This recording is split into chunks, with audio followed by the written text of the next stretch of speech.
ஈஸ்வரப்பற்று கொடுக்கக்கூடிய இந்த உபதேசமும் ஒரு மிக முக்கியமான உபதேசமாகும்.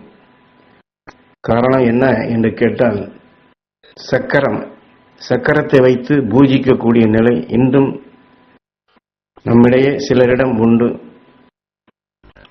அக்காலத்தில் எல்லாம் இதை சர்வசாதாரணமாக வீட்டிலே மாட்டி வைத்திருப்பார்கள். ஆனால் ஏன் வைத்திருக்கின்றார்கள், எதற்காக வைத்திருக்கிறார்கள் என்று தெரியாது. ஆனால் சக்கரத்தை வைத்து சில தவறான வழிகளுக்கு செயல்படுவரும் உண்டு. அது அல்ல ஈஸ்வரப்பற்று இங்கே குறிப்பிடுவது. காரணம் என்றால், அதாவது இடைச்சக்கரத்தினுள்ளே நான் இருப்பேன் என்ற பாட்டை நீ கேட்டிருப்பாய் என்று சொல்லி அந்த பாடலை பாடும்படி சொல்லுகின்றார். இசையோடு பாடிடுவாய், கருத்தை புரிந்து பாடிடுவாய். நீ பாட்டை பாடு, நான் விளக்கத்தை சொல்லுகின்றேன். நீ எதையெல்லாம் அந்த உணர்வோடு இசையோடு அந்த உணர்வுகளை வெளிப்படுத்தினாயோ அந்த ஜெபமெல்லாம் உன் சக்கரத்தில் உள்ளது என்று சக்கரம் வைத்து பூஜிப்பவருடைய நிலையில் இதை உணர்த்துவதற்காக இதை வெளிப்படுத்துகின்றார். அதை சொல்லிவிட்டு இன்று நாம் பார்க்கக்கூடிய மிகப்பெரிய கோவில்கள், அதில் இருக்கக்கூடிய நிலைகளை எல்லாம் விளக்கம் கொடுக்கின்றார். எல்லா கோவில்களிலுமே உலோகத்தினால் ஆன சக்கரம் உண்டு. அந்த சக்கரம் கடவுளின் சிலைக்கு பின்புறமாவது முன்புறமாவது அல்லது கடவுளின் பாதத்திலாவது இருக்கும். என்றால் மீண்டும் இங்கே கடவுள் என்பதற்கு நான் ஏற்கனவே சொல்லியிருக்கின்றேன். தெய்வம் என்பது நீங்கள் நினைக்கும் கல் சிலையைத்தான். ஆனால் சிலையின் அந்த கல் உருவத்தை பற்றி ஏற்கனவே சொல்லிவிட்டேன். அது வெறும் கல் தான். அந்த சிலையின் பாதத்தின் கீழே உள்ள சக்கரத்தில் சித்தனால் அல்லது அந்த ரிஷியால் ஜெபித்த ஜெபமெல்லாம் அந்த உலோகத் தகடான சக்கரத்தில் பதிந்துள்ளது. அந்நிலையில் அதை பாதத்தில் வைத்துவிட்டு பிறகுதான் சிலையை வைப்பார்கள். ஏனென்றால் இதெல்லாம் ஸ்தபதிகள் என்று அக்காலத்தில் சொல்வார்கள். இன்று நாம் எப்படி மிகப்பெரிய வல்லுநர்கள் என்று ஒவ்வொரு துறையிலும் சொல்லுகின்றோமோ, இதுபோன்று அன்றைய கட்டடக்கலை என்றால் வீடு அல்ல, இதுபோன்ற மிகப்பெரிய கோவில்களை, மிக உயரமான கோவில்களை நிர்மாணிப்பவர்களை இன்று சிவில் இன்ஜினியர், ஆர்கிடெக்ட் இன்ஜினியர் என்று சொல்லுகின்றன. இதை காட்டிலும் இதுபோன்று இன்று இருக்கக்கூடிய தொழில்நுட்பங்கள் எந்த வசதியும் இல்லாதவர்கள் வானியல் உணர்வுகளை நுகர்ந்து, புவியீர்ப்பினுடைய நிலைகளை நுகர்ந்து, அது கோள்கள் நட்சத்திரங்கள் சந்திக்கக்கூடிய நிலைகளை வைத்து அவர்கள் இதற்கென்று உருக்களாக உருவாக்கி, அதாவது நாம் சொல்லக்கூடிய பிளான் என்பதை செய்து, அது எந்தெந்த இடத்தில் எதை வைக்க வேண்டும், எந்த கற்களை வைக்க வேண்டும். ஏனென்றால் இந்த கற்கள் என்று நாம் கோவில்களை பார்ப்பதெல்லாம் காந்த கல்கள். அதற்கென்ற இடங்களை தேர்ந்தெடுத்து அதை ஒவ்வொன்றாக இணைத்து அதில் கர்ப்ப கிரகம் என்றும் சிலை என்றும் வடித்து, அந்த சிலை எந்த உலோகத்தினால் அல்லது எந்த கல்லினால் உருவாக வேண்டும் என்றும் தீர்மானித்து அதற்குள்ளான ரிஷியினுடைய உணர்வுகளை இணைத்து அதைத்தான் அங்கே அவருடைய உணர்வுகள் முழுமையாக கலந்த சக்கரத்தை, உலோகத்திலான தகடை அந்த சிலையின் அடியிலே வைப்பார்கள். அந்த சிலைக்கு ஒன்றும் சக்தி இல்லை. அந்த தகடிலே தான் இன்று நாம் விஞ்ஞான பூர்வமாக உணர்த்த வேண்டும் என்றால், நாம் கையில் வைத்திருக்கிற போனிலும் சரி, கம்ப்யூட்டரிலும் சரி, அந்த போனுக்குள் இருக்கக்கூடிய சிம் என்று சொல்கின்றமே, இது எல்லாமே உலோகத்திலான சில தகடுகள் தான் உண்டு. அதில் பூசக்கூடிய முலாம், அதில் ஏற்படுத்தக்கூடிய எலக்ட்ரானிக் என்ற அழுத்தம், வெப்பத்தின் தணல் கூட்டி குறைக்கும் பொழுதுதான் அதில் ஒலி மற்ற அலைகளை ஈர்த்தல், அதை கவர்தல், அதை படமாக பெருக்குதல், பன்மடங்கு பெருக்குதல், தொடர்பு கொள்ள செய்தல் என்று இப்படி எத்தனையோ நுண்ணிய நிலைகளை விஞ்ஞானம் இக்காலத்தில் எப்படி செயல்படுத்துகின்றதோ இதை போன்றுதான் அக்காலத்தில் வாழ்ந்த சபதி என்று சொல்லுவார்கள். அந்த ரிஷிகள் உணர்வு கொண்டு இத்தகைய சக்கரங்களை அங்கே பாதத்தில் வைப்பார்கள், அல்லது சிலையின் பின்புறமாக அல்லது முன்புறமாக வைத்திருப்பார்கள். ஆக தெய்வத்தின் எதிரில் நின்று யாரெல்லாம் அங்கே வந்து ஜெபித்து அந்த அவர்களுக்கு வேண்டிய நிலைகளை அந்த தெய்வத்தின்பால் நினைவை செலுத்தி எண்ணுகின்றார்களோ அது எல்லாமே இந்த உலோகத்தில் பதிவாகின்றது. அது கல்லான சிலையில் ஒன்றுமில்லை. அந்த ஒலிக்கும் ஒலியெல்லாம் சக்கரத்தில் பதிகின்றது. ஒலிக்கும் குரல் சக்கரத்திலே பதியும் பொழுது அந்த சித்தனால் ஒலித்த ஒலியும் யார் ஒலிக்கின்றார்களோ அந்த ஒலியும் கலக்கின்றது. கலக்கின்ற போது அந்த சித்தனே வெளிவந்து யார் ஒலிக்கின்றார்களோ அவனுக்குள் புகுகின்றான் என்று நாம் கையில் வைத்திருக்கிற போனை நாம் அதற்குண்டான நிலைகளை எல்லாம் செய்துவிட்டு அதை அழுத்தினால் இன்னாருக்கு நாம் தொடர்பு கொள்ள வேண்டும் என்றால் அது எப்படி தொடர்பு படுத்தி கொடுக்கின்றதோ இது போன்றுதான் ஆலயத்தில் வைக்கப்பட்ட இத்தகைய சக்கரங்கத்தின் மூலமாகத்தான் நம்மை போன்ற மனிதர்களாக வாழ்ந்தவர்கள் இந்த விண்ணிலே ஒளி சரீரமாக ஞானிகளாக ரிஷிகளாக வாழ்பவர்கள் தன் இன மக்களுக்கு அவருடைய செய்திகளை, அவர்கள் கற்ற வித்தைகளை, அவர்கள் கண்டுணர்ந்த உண்மைகளை, அவர்கள் இந்த புவியின் ஈர்ப்பிலிருந்து விடுபட்டு சென்ற நிலைகளை, இந்த உடல் பெறும் உணர்வுகளை மாற்றியதை, தீமைகளை அகற்றியதை, ஒளியாக மாற்றியதை தன் இன மக்கள் பெற வேண்டும் என்ற நோக்கத்திலே தான் இந்த சக்கரங்களை எல்லாம் உருவாக்கி ஆலயங்களாக அது உருவாக்கப்பட்டு இப்படி அமைத்துள்ளார்கள். ஆக ஈஸ்வரப்பட்ட இதைத்தான் நமக்கு இங்கே சுட்டிக்காட்டி அதில் குறிப்பாக பழனியில் இருக்கக்கூடிய முருகன் சிலை மிகவும் பிரசித்தி பெற்றது, எல்லோருக்கும் தெரிந்ததுதான். ஆனால் அந்த பழனி மலையில் இருக்கக்கூடிய முருகன் சிலைக்கு மட்டும் இவ்வளவு பெரிய சக்தி எதனால் வந்தது என்றால் அதுவும் உலோகத்திலான சிலைதான். அதிலும் அந்த சிலையை உருவாக்கிய போகர் ஒரு சிறு தகட்டிலே ஜெபித்த ஜெபமாகத்தான் அவர் அங்கே செயல்படுகின்றார். அந்த முருகனின் உள் அர்த்தம் என்ன?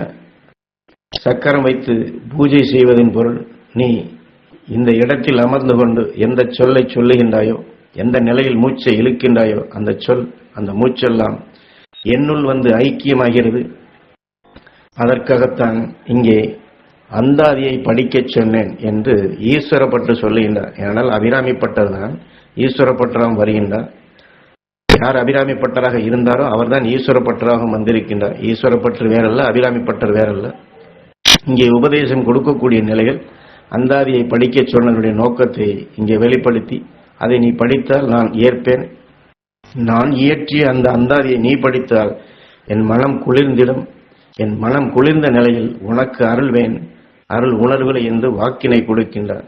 அதே சமயத்தில் இன்று இருக்கக்கூடிய, அதாவது சாங்கியம் என்றும் சாஸ்திரம் என்றும் சொல்லிக் கொள்வோர்கள் அனைவரும் இப்படி செய்தால் அசுத்தம், இப்படி செய்தால் தெய்வத்திற்கு ஆகாது, இந்த திசையில் செய்யவில்லை என்றால் தப்பு, இந்த திசையில் தான் இந்த தெய்வம், இந்த தேவதை, இந்த அதற்குண்டான சக்தி இருக்கின்றது, திசைகளை மாற்றினால், வசங்களை மாற்றினால், இப்படி செய்தால் அப்படி செய்தால் அந்த தெய்வத்துக்கு அது குற்றமாகும் என்று, இது தீட்டு, இது ஆகாது, இவர்கள் வரக்கூடாது, இவர்கள் இங்கே செய்யக்கூடாது என்றெல்லாம் எத்தனையோ கட்டுப்பாடுகளை விதித்து தெய்வத்தின் பெயரால் மனிதர்களை பிரித்து அவர்களுக்கு எது சாதகமோ அதையெல்லாம் சுத்தம் என்று கோட்பாடுகளை விதித்து இப்படியெல்லாம் செய்யக்கூடாது என்று மனிதன் உன்னதமான நிலையை பெறுவதற்கு ஞானிகளால் கொடுக்கப்பட்ட ஆலயத்தினுடைய அந்த தரிசனத்தை, ஆலயத்தின் மூலமாக பெற வேண்டிய அந்த பாக்கியத்தை ஒரு சிறு சாரார் மட்டுமே பெருமன்னமாக மாற்றியதைத்தான் இங்கே உடைத்து உண்மைகளை சொல்லுகின்றார். சக்கரம் வைத்தால் மிகவும் சுத்தமாக இருக்க வேண்டும் என்று சொல்லுகின்றார். நான் எந்த சுத்தத்தை எப்பா கேட்டேன்? புறச்சுத்தத்தையா கேட்டேன்? ஆக புறச்சுத்தம் எனக்கு தேவையில்லை, மனதிலே சுத்தம் இருந்தால் என்னுள்ளே வந்திடலாம். ஆக மனச்சுத்தம் என்றால் அவர் சொன்னது போன்று அந்த சக்கரம், அந்த தகடு, அந்த உலோகம் சபதியால், ஞானியால், ரிஷியால் நிர்மாணிக்கப்பட்டது. நீ எந்த உணர்வோடு அந்த ரிஷியின்பால், அந்த ஞானிகள்பால் நினைவை உள்ளபூர்வமாக செலுத்தி அவருடைய அருளை பெற வேண்டும் என்று எண்ணினால் இதுவே மனச்சுத்தமாகும். இதற்கு புறச்சுத்தம் தேவையில்லை. நான் அப்படி இருக்கின்றேன், இப்படி இருக்கின்றேன், நான் தவறு செய்துவிட்டேன், அல்லது நான் இந்த திசையில் பார்க்கவில்லை, இந்த திசையில் செய்யவில்லை, அல்லது இந்த நைவேத்தியங்கள் செய்யவில்லை, அல்லது இந்த அபிஷேகங்களை செய்யவில்லை, அல்லது இந்த அனுஷ்டானங்களை எல்லாம் நான் அனுஷ்டிக்கவில்லை, அல்லது நான் குளிக்கவில்லை, அல்லது எனக்கு இப்படி இருக்கின்றது, எனக்கு அப்படி இருக்கின்றது, என் உடல்நிலை இப்படி இருக்கின்றது, என் உடலிலே தீட்டு போய்கின்றது என்றெல்லாம் இதெல்லாம் இது போன்ற கோட்பாடுகளை எல்லாம் தகர்த்து எறிந்து விட்டு உன் மனச்சுத்தத்தை தானப்பா நான் கேட்டேன், இந்த மனச்சுத்தம் இருந்தால் என்னுள்ளே என்னை வந்திடலாம் என்று இந்த இடத்தில் அதை மிக தெளிவாக மக்கள் பெற வேண்டிய உன்னதமான நிலை. ஏனென்றால் மனிதன் தன் உடலில் அசுத்தமாகிவிட்டால், தன் கையிலே அழுக்கப்பட்டால் அடுத்த கணம் அதை நாம் நல்ல நீரை விட்டு தூய்மைப்படுத்தி விட்டு அடுத்த காரியத்தை செய்வது போன்று இந்த கோவில்கள் அனைத்துமே மனிதனை புனிதப்படுத்தி மனிதனை தூய்மையான நிலைகளுக்கு அழைத்து சென்று பரிசுத்தமான நிலை பெறச் செய்யக்கூடிய பொக்கிஷமான ஆலயங்கள் தானே தவிர, ஆக சமுத்திரத்தில் இருக்கக்கூடிய, கடலில் இருக்கக்கூடிய நீரை யாராவது எடுத்து அதை காலி செய்ய முடியுமா? அதுபோன்றுதான் இந்த ஆலயங்கள் அனைத்துமே மனிதனை பரிசுத்தப்படுத்தக்கூடிய கடல் போன்றுதானது. ஆக அதை நாம் போய் அசுத்தப்படுத்த முடியாது, அதை அசுத்தப்படுத்தக்கூடிய நிலைக்கும் அல்ல. ஆக அதில் நாம் தூய்மைப்படுத்தக்கூடிய சக்தி தான் இருக்கின்றது. அந்த தூய்மைப்படுத்தக்கூடிய சக்தியை எடுக்க வேண்டும். அந்த தூய்மைப்படுத்தக்கூடிய சக்தியை எடுப்பதற்குத்தான் ஆலயங்கள் என்று ஞானிகளால் கொடுக்கப்பட்டதை தான் இங்கே வெட்ட வெளிச்சமாக சொல்லுகின்றார். ஆனால் இன்று நடப்பது என்ன? இன்று நடக்கக்கூடிய நிலைகளோ, இங்கே ஈஸ்வரப்பட்டர் மன நிறைவோடு ஆலயத்திற்கு செல், அப்பொழுதுதான் அவனுடைய அருளை பெற முடியும் என்று சொல்லுகின்றார். இதுதான் ஞானிகள் சொன்னதும் கூட. ஆனால் இன்று மன நிறைவோடு ஆலயத்திற்கு செல்வர் எவரும் இல்லை, மனக்குறையோடு தான் செல்லுகின்றார்கள். ஆகையினால் தான் இன்று ஆலயத்திற்கு சென்றாலும் யாரும் அவருடைய அருளை பெற முடிவதில்லை.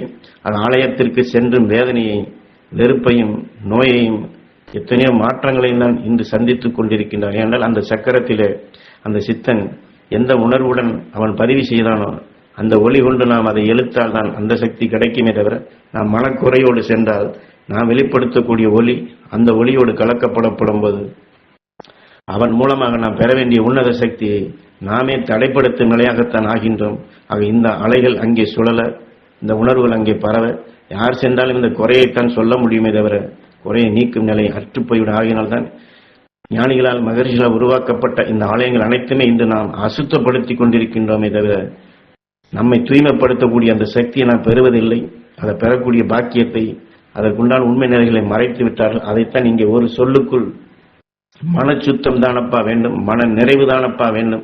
மன நிறைவுடன் நீ அவனுடைய அருளை பெற வேண்டும் என்றினால் என்னுள்ளே நீ வந்துடலாம், என்னுடைய அருளை நீ பெறலாம், என்னுடைய அருளெல்லாம் உனக்குத்தானப்பா, அனைத்தையுமே உனக்கு அருள்வேன் என்று சொல்லுகின்றார். அது போவருடைய நிலையை பார்த்தாயா? சக்கரத்தின் தன்மையை முருகனாக வடிவெடுத்துள்ளார். வடிவெடுத்த நிலையிலேயே காலமெல்லாம் அருள்கின்றார். நீ முருகா முருகா என்று ஒலிக்கும் உணர்வுகள் அவருக்குள் பதிவாகின்றது. உன் மனதிலிருந்து செல்லும் ஒவ்வொரு சொல்லும் அவர் பதிவு செய்கின்றார். உனக்கு அவர் சொல் அந்த பலவாக அருளாக வருகின்றது. இந்த முருகன் சிலை இந்த உலகையே ஆட்டி வைக்கக்கூடிய சிலையப்பா. எந்த இடத்திலும் எந்த உலகிலும் இந்த சக்தியினுடைய சொரூபம் இல்லை. அச்சக்தியின் சுரூபத்தை அனைத்தும் உணர்ந்து அங்கு செல்பவரும் யாரும் இல்லை. இதைத்தான் இங்கே மீண்டும் தெளிவுபடுத்துகின்றார். ஆக தொழிலுக்காக செல்லுகின்றார். எத்தனை ஆசைகளுக்குத்தான் அங்கே செல்லுகின்றார்கள். ஆக இவ்வளவு காலமும் எத்தனை பேர், லட்சக்கணக்கான கோடிக்கணக்கானோர் பழனிக்கு செல்லுகின்றீர்கள். இந்த உன்னத நிலை புரிந்ததா? ஆகவே குறைகளுடன் கோவிலுக்கு செல்லாதீர்கள். மன நிறைவுடன் சென்று உன் மனதை அவனிடம் தா, அந்த போகன் அருள்வான் சகலத்தையுமே என்று இங்கே தெளிவாக்குகின்றார். ஆக சிலையினுடைய தத்துவத்தை புரிந்து அதன் வழி நடத்துவோர்கள் இல்லை. தொழிலுக்கு மட்டும்தான் பயன்படுத்த பார்க்கின்றார்கள், தன்னுடைய சுய லாபத்துக்கு மட்டும்தான் பயன்படுத்த பார்க்கின்றார்கள். ஆக அங்கே இருப்பவரும் சரி, அதை வழி நடத்துவரும் சரி, அனைவருக்கும் இந்த தத்துவம் தெரிவதில்லை, அதை உணர்த்தக்கூடிய நிலையும் இல்லை. ஆனால் அதையெல்லாம் பயன்படுத்தி இருந்தால், அதையெல்லாம் மக்களுக்கு தெரியப்படுத்தி இருந்தால் அவருடைய நிலையும் உயர்ந்திருக்கும். வந்தோர் அனைவரும் அந்த உயர்ந்த நிலை பெற்றிருப்பார்கள். அதையெல்லாம் மாறிவிட்டது. ஆக இந்த தொழிலுக்காக, மற்ற நிலைக்காக எத்தனை நிலைகளுக்கு சென்றாலும் முதலில் நன்றாகத்தான் இருக்கும். ஆனால் பின்னால் அதனுடைய நிலை என்ன ஆகும் என்று அதற்கு ஒப்பான நிலைகளை நிச்சயம் அது உணர முடியும். ஏனென்றால் இதையெல்லாம் சாமி, அதாவது ஞானகுரு அவர்கள் சக்கரத்தை பற்றிய தத்துவங்களை கூறியதை நீ உணர்ந்து பார், நீ தெரிந்து பார், நீ தெளிந்து பார். அது ஐவர் மலையில் இருக்கக்கூடிய நிலைக்கும் உன்னுடைய ஜெபத்திற்கும் நீ வைத்திருக்கக்கூடிய சக்கரத்திற்கும் தொடர்பு என்ன என்பதை நீ புரிந்து கொள்ள முடியும். சக்கரத்திற்கு முன் அமர்ந்து நீ எதை ஜெபிக்கின்றாயோ அந்த ஜெபத்தின் அருளை நீ பெறுவாய் என்ற பொருளும் இதுவே. ஆக ஞானகுருவிடம் அருள்ஞானத்தை, அந்த சக்கரத்தை வாங்கியோருக்கு அவர் காட்டிய நிலைகள் இதுவே. ஆக அந்த சக்கரத்தை நமக்கு கொடுப்பதே நம்முடைய நிலைக்காகத்தான், அவருக்காக என்றல்ல. அவர் பல காலம் ஜெபித்து அதிலே பதிவு செய்த அருள்ஞான உணர்வுகள் அதிலே உண்டு. அந்த சக்கரத்திற்கு முன் நாம் அமர்ந்து அல்லது அதை உற்று பார்த்து அந்த ஞானகுருவின் அருள் சக்தி பெறுவேன், என் தாய் தந்தையுடைய அருளை பெறுவேன், எல்லா மகரிஷிகளின் அருள் சக்திகளை பெறுவேன், அந்த பேரருள் பேரொளி நான் எனக்குள் வளர்ந்திட வேண்டும் என்று எந்த ஞானி, எந்த ரிஷி, எந்த உன்னதமான நிலைகளை தன் இன மக்கள் பெற வேண்டும் என்று வெளிப்படுத்தினார்களோ, வெளிப்படுத்தி கொண்டிருக்கின்றார்களோ அந்த உணர்வோடு நாம் தொடர்பு கொள்வதற்குத்தான். ஆனால் நாம் இந்த ஒரு போனில் இந்த சிம், இந்த ஆபரேட்டர், இந்த சர்வீஸ் ப்ரொவைடர் என்று சொல்லுகின்றோமோ அதுபோன்றுதான் நாம் அந்த சர்வீஸுக்கு, அந்த ஞானிகளுடைய தொடர்புக்கு செல்வதற்குத்தான் சக்கரமே தவிர நம் உடலிலே, நம் குடும்பத்திலே, நம் தொழிலிலே அல்லது மற்ற நிலைகளை, குறைகளையும் குற்றங்களையும் சொல்லி அங்கே அதை தொடர்பு கொள்ள முடியாது. அந்த தொடர்பும் கிடைக்காது. மீண்டும் மீண்டும் நமக்குள் ஆசைதான் வளரும். அந்த ஆசை நிராசையாகும் பொழுது என் வீட்டில் சக்கரம் இருக்கின்றது, ஆனால் எனக்குள் குறை வந்து கொண்டிருக்கின்றது என்று நம் ஆசைக்கொப்ப உணர்வுகள் தான் அங்கே கூடும். ஆக அது அல்ல. அந்த சக்கரத்தை என்ன நோக்கத்திற்காக நமக்கு கொடுத்தார்களோ அந்த உணர்வோடு நாம், அந்த நினைவோடு, அந்த உணர்வோடு நாம் அதை அணுக வேண்டும், அந்த அருளை பெற வேண்டும். அதற்காகத்தான் சக்கரம். ஆக ஐவர் மலையில் உள்ள நல்ல நிலையை பெற்றிட உன் ஜெப நிலையை கூட்டிக்கொள். சக்கரத்தின் முன் உணவு படைக்க சொன்ன நிலையில் நீ ஜெபிக்கும் பொழுது சக்கரத்திலிருந்து சித்தர் வெளிப்படுகிறார். ஆக ஐவர் மலை என்பது பழனியில் இருக்கக்கூடிய ஐவர் மலை என்று நாம் எண்ணுகின்றோம். ஆனால் இங்கே ஐவர் மலை என்று 5 புலன்கள் கொண்டு நம் உயிரான நிலைகள் அதுதான் உச்சியில வீட்டிருக்கின்றது. அந்த சூட்சுமத்தை நாம் புரிந்து கொண்டு 5 புலன்களால் உயிரோடு கொண்டு அந்த சக்கரத்தின் மேல் நினைவை செலுத்தி அந்த உயர்ந்த உணர்வோடு ஞானி காட்டிய வழியில் நாம் உயர்ந்த உணர்வை பெற வேண்டும் என்று எண்ணினால், நாம் வைக்கும் சிறு ஆகாரமாக இருந்தாலும், நாம் அங்கே படைக்கும் எதுவாக இருந்தாலும், அதன் மூலமாக அவர்கள் அந்த உணர்வுகளை அவர்கள் ருசித்து நமக்கு அவர் பெற்ற உயர்ந்த உணர்வை நமக்கு மறு சுவையாக அள்ளி பேரானந்த நிலையாக நமக்கு அருள்வார்கள் என்பதைத்தான் இங்கே உணர்த்துகின்றார். ஆக கடவுள் என்ன கேட்டாரா என்று ஒரு சில சாரார் இப்படியும் கேட்கலாம். நீ வைக்கக்கூடிய பொருள்கள், படைக்கக்கூடிய பொருள்கள் கடவுள் கேட்டாரா அல்லது கடவுள் அதை சாப்பிடுகின்றாரா என்றால், கடவுள் அதை சாப்பிடுவதும் இல்லை, கடவுள் அதை கேட்பதும் இல்லை. அது வீண் வாக்குவாதம் தான். ஆனால் நாம் வைக்கக்கூடிய மனத்தை அவர் சுவாசித்து நமக்கு அது பன்மடங்கு நல் சுவையாக தருகின்றார். ஆக அதற்குத்தான் அது. அதே சமயத்தில் அந்த சக்கரத்தின் மூலமாகத்தான் கடவுள் வருவாரா, வேறு படத்தில் வரமாட்டாரா, வேறு இடத்தில் வரமாட்டாரா, எங்கும் இருக்கின்ற கடவுள் இதன் வழிதான் வருவாரா என்றால், எங்கும் இருக்கக்கூடிய, அனைத்திலும் இருக்கக்கூடிய, அணுவிலும் துரும்பிலும் நுண்ணிய நிலையில் இருக்கக்கூடிய ஆண்டவனை, அந்த தெய்வத்தை, அந்த தெய்வத்தின் சக்தியை நாம் உணர்வதற்கு நமக்கு கொடுக்கப்பட்ட நினைவு சின்னம்தான் இது. ஆக அந்த சக்கரத்தில் மட்டுமல்ல, அண்ட சராசரத்தில் அனைத்திலும் அந்த சக்தி இருக்கின்றது. ஆக கடவுள் என்பது எங்கே, எப்படி, எந்த நிலையில் இருக்கின்றார் என்பதையும் பலமுறை உங்களுக்கு தெரியப்படுத்தி இருக்கிறேன் என்று ஈஸ்வரப்பட்டு மீண்டும் இதில் ஞாபகப்படுத்தி, எல்லா நிலையும் உங்களுக்கு புரிந்திருக்கும். பல தடவை சொல்லிவிட்டேன், எல்லா இடத்திலும் இருக்கும் கடவுளை ஒருநிலைப்படுத்துவதற்குத்தான் இந்த சக்கரமே தவிர கடவுளுக்கு அல்ல. அந்த நிலை உன்மனதை ஒருநிலைப்படுத்தத்தான் சக்கரம். பாட்டை பாடச் சொன்னதன் அர்த்தம் புரிந்ததா? அபிராமி அந்தாதி பாடும் பொழுது அவருடைய சந்தோஷம், அதாவது அபிராமி பட்டருடைய சந்தோஷம் நிலை கொள்ளாமல் இருக்கின்றது. சந்தோஷ நிலை பெற்றிடவே உங்களை எல்லாம் பாடச் செல்வது. புரிந்து நீ பாடுவாயாக. ஒளியை ஒளியாக்கு, அதாவது இந்த இசையின் மூலமாக ஒளியாக்கு. இன்றல்ல, நாளை அல்ல, என்றாவது ஒரு நாள் நீ பழனிக்கு சென்றால் காலை உதய பூஜைக்கு சென்று அமர்ந்து இந்த முறைப்படி நீ தியானி. இந்த முறைப்படி நீ தியானித்தால் அந்த நிலைக்கு உனக்கு ஐவர் மலையின் வழக்கங்களை எல்லாம் உன் உதயத்திற்கே நினைவுபடுத்தி உனக்குள் அந்த உன்னத நிலைகளை உணர்த்துவேன். அதிலிருந்து உனக்கு எல்லாமே தெரியும். ஆக நீ எதற்கும் அவசரப்பட வேண்டாம், பதற்றமும் அடைய வேண்டாம். உன் ஜெப நிலையை கூட்டிக்கொள். இந்த ரகசியம் எல்லாம் உனக்கு நான் தருவேன், அருள்வேன். சக்கரத்தை பற்றி விளக்கம் இவ்வளவு சொல்வதனுடைய நோக்கமும் அதுதான். முருகரை பற்றி விளக்கம் சொன்னதும் இதற்குத்தான். விளக்கம் மட்டுமல்ல, ரகசியம்தான் இது. ஆக முருகன் சிலையில் உள்ள தன்மை, உண்மை உனக்கு இப்பொழுது புரிந்துவிட்டதா? அப்பொழுது அங்கே ஒரு காட்சி காட்டுகின்றார். முருகா முருகா என்று சத்தம் கேட்கின்றது. போகர் வருகின்றார். போகர் வந்து இங்கும் உள்ளேன், அங்கும் உள்ளேன், எங்கும் உள்ளேன் என்று பாட்டை பாடி கைதட்டியபடியே வருகின்றார். அது மட்டுமல்ல, இங்கே குருதேவர் உபதேச வாயிலாக சொல்வதை எழுத்து வடிவு கொண்டு வரும். அந்த நோட்டை எடுத்து குருநாதர் சொல்வதை எழுதி கொண்டிருப்பதை எடுத்து படித்து கொண்டிருக்கின்றார். அதற்கு பின், உன் எழுத்தே உனக்கு புரியவில்லை, உன் தலையெழுத்தை எழுதியவனை கேட்கின்றாயோ? உன் நிலையை மாற்றிடவே இந்த பாடங்கள் அப்பா. நாளை முதல் இன்னும் துரிதமாக சொல்லுவேன். என்னுடன் ஓடி வர நீயும் முயற்சி செய். நாளை முதல் இன்னும் துரிதமாக சொல்லுவேன். என்னுடன் ஓடி வர நீ முயற்சி செய். முடியாது என்ற நிலை உனக்கு வேண்டாம். முடிந்திடுவேன், முடித்திடுவேன் என்று சொல்ல நீ சொல்லப்பா. ஆக ஈஸ்வரப்பற்ற இந்த இடத்திலே அவருடைய வழித்தொடராக அவர் சொல்லக்கூடிய முதல் பாடம் என்று சொல்வதை நாம் பின்பற்றி அவருடன் இணைந்து, அவருடன் தொடர்கொண்டு, அவருடன் இணைந்தே சுழலும் நிலையாக அவருடன் ஓடி, அவர் கற்றுணர்ந்த, அவர் பெற்ற, அவர் நமக்கு எதையெல்லாம் கொடுக்க வேண்டும் என்று சொல்கின்றாரோ அதை பெற அதற்குண்டான உற்சாகத்தை தான் தூண்டி, என்னுடன் நீ ஓடி வர நீ முயற்சி செய். முடியாது என்ற நிலை உனக்கு வேண்டாம் அப்பா. செய்து முடித்திடுவேன் என்ற சொல்லையே நீ பகர்ந்திடப்பா. ஆக என் தலையிலும் குட்டி விட்டார் என்று எண்ணாதே. ஏன் நான் உன்னை தலையிலே குட்டுகிறேன் என்று நீ அப்படி எண்ணுகின்றாய்? உன்னுள்ளே நான் இருக்க உனக்கு ஏன் பயம்? ஆக நான் தானப்பா உனக்குள் இருக்கின்றேன். ஆக உனக்கு நீ ஏனப்பா நீ தனியாக உன்னை எண்ணி நீ கலங்குகின்றாய்? அந்த பயம் என்ற நிலைகள் உனக்கு வேண்டியதில்லை. உனக்குள்ளே நான் இருக்கின்றேன், உனக்கு பயம் தேவையில்லை.